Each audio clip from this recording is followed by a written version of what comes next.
Mauvais score, mais je pensais bien qu'on irait au coup de pied au but. Et l'épreuve terrible. Surtout pour une place en finale de la Coupe du Ah Monde.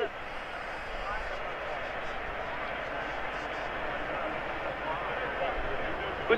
Coup de pied au but. Eh oui, je me suis trompé sur le score. Mais... Jean-Michel Larquet avait prévu le coup de pied au but dans notre émission spéciale Coupe du Monde que Michel Drucker vous présentait tout à l'heure. Voilà, Littbarski 18e minute, Platini 27e sur penalty, Trésor 92e, Giresse 98e qui donne 2 buts d'avance aux Français. Et puis en l'espace de 7 minutes, Rummenigge et Fischer remettent les deux équipes à égalité. Pratiquement le même scénario que cette prolongation de Mexico. Alors il faut donner maintenant aux arbitres les tireurs de pénalty. Mais non, Michel Drucker qui regrette qu'à 3-1 nous nous soyons fait remonter, on le regrette tous, mais je crois que là les Français ont pris un coup de vieux. Hein. Ils étaient fatigués. C'est surtout ce but de 3-2, la 2 minutes de la mi-temps de la prolongation. Regardez-moi comme Marius a le regard. Stili qui est pas mieux. Hein. Oui, mais Marius avait le regard dans le vide, le capitaine français qui avait marqué un but extraordinaire. Le super... Je crois que j'avais 15 ans moi à l'époque, 15-16 ans, c'était la vraie folie là-bas. C'est vrai que c'était un match très intense, vraiment de la folie quoi ce match. Hein, parce que bon, les Français menaient 3-1, après ils se sont fait rattraper, après il y a Rummenigge qui est rentré, et puis les 2 buts qu'il a marqués là, et puis bon, l'agression quoi, surtout l'agression. En plus, les 2 buts c'était à chaque fois... Il faut trouver 5 courageux pour tirer les coups de pied au but. Il y avait eu une faute je crois à un moment sur... Giresse. Normalement il ne devait pas avoir ces 2 buts, mais bon ça a été la vraie folie quoi, les ce match. pénaltys aussi. Didier Six et peut-être Amoros. Oui. Enfin là c'est vraiment l'état de fraîcheur et puis aussi la qualité psychologique plus que la qualité technique qui Tigana peut-être aussi. C'est pas, il a pris beaucoup de coups Jean Tigana. En tout cas pas Jean Vion qui enlève déjà ses chaussures et ses bas.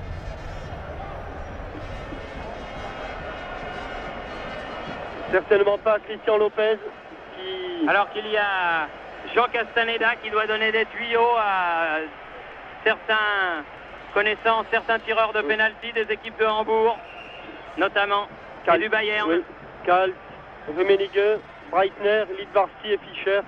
Je pense que là, on a les 5 Allemands là. 74, 2002, 8 ans. Moi du coup, si la finale elle est mi-juillet, j'ai 9 ans. Pas loin de 160.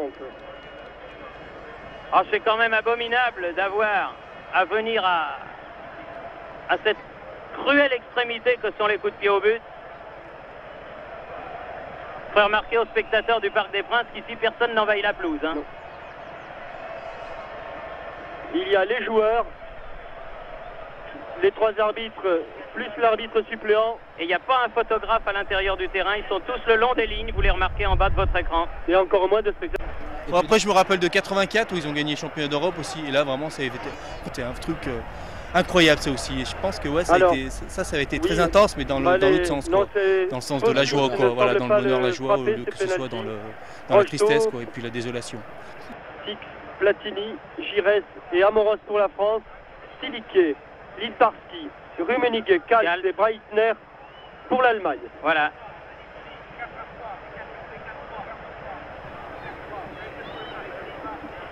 Alors que tous les tireurs de pénalty viennent dans le rond central et que on va procéder à un 3e tirage au sort pour connaître l'ordre des tireurs. Oui, celui qui va gagner le tirage au sort va choisir s'il sert ou s'il reçoit, comme au tennis. C'est encore Platini qui a gagné. Allez, Giresse va tirer le premier.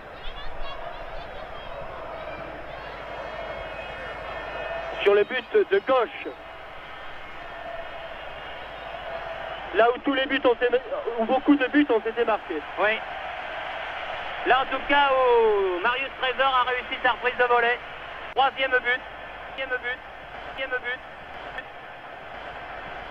Alain Giresse qui va aller tirer le premier penalty face à Schumacher. C'est l'été comme là, donc tous les soirs c'était les matchs de foot, on sortait faire du bicross dehors, il est 10 h du soir mais t'es encore en t-shirt, enfin t'as fini les cours, c'est les vacances quoi, et t'entends plein de bouts de matchs de foot dans toutes les baraques. Moi les souvenirs que j'en ai, c'est de sortir à la mi-temps, à la fin du match, à la mi-temps des prolongations, peut-être juste avant les tirs au but, à chaque fois ressortir voir les potes dehors.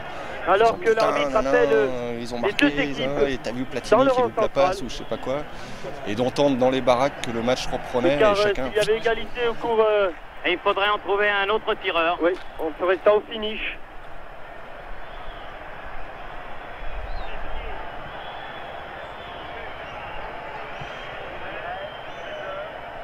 Premier face à face, Giresse, Schumacher, RFA.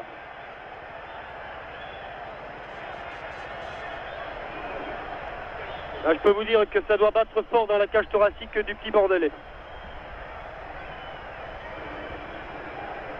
Alors que l'arbitre fait signe à Schumacher de respecter les règles et de ne pas partir avant que le ballon ne soit frappé.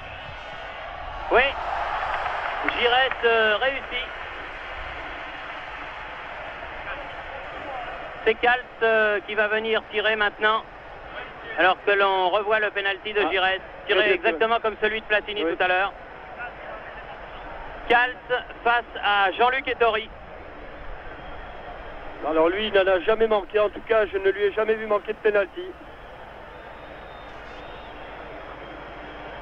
Ce serait pas malheureux qu'il commence ce soir. Manfred Kals.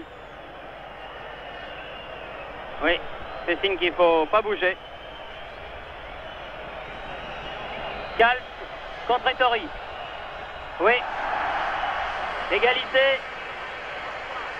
Sinon, non, tous les joueurs à l'avant, à l'arrière, les Janvion, après les le premier pénalty. les Lopez, c'est Manuel Amoros. C'était une grosse équipe. Didier Six, Manuel Amoros, aussi, 20 ans. Il faisait ses débuts. International depuis cette année, qui vient au pas se présenter devant Schumacher. Il va placer son ballon. Bien sur le Comment vous appelez, monsieur? Raoul, le roi de la smoule. Manuel Amoros. Je fais Raoul, j'essaie d'éviter les ballons. Il y a certains énergumènes qui me tirent dessus. Et là, je mange ma banane histoire de prendre des forces pour cet après-midi. Je regarde uniquement les matchs de foot contre les Coupes du Monde. C'est tout. Et là, je vois que si c'est ça l'équipe de France, on n'est pas dans la merde. Paul Breitner maintenant, pour la RFA. Vous avez perdu la parole, Thierry? Non, je n'ai pas perdu la parole, mais je regarde un petit peu ce qui se passe dans le rond central. Oui. Paul Breitner, oui, qui avait marqué, vous vous en souvenez, un penalty en finale de la Coupe du Monde en 1974, qui avait permis aux Allemands des guerres. Eh oui, pas de problème.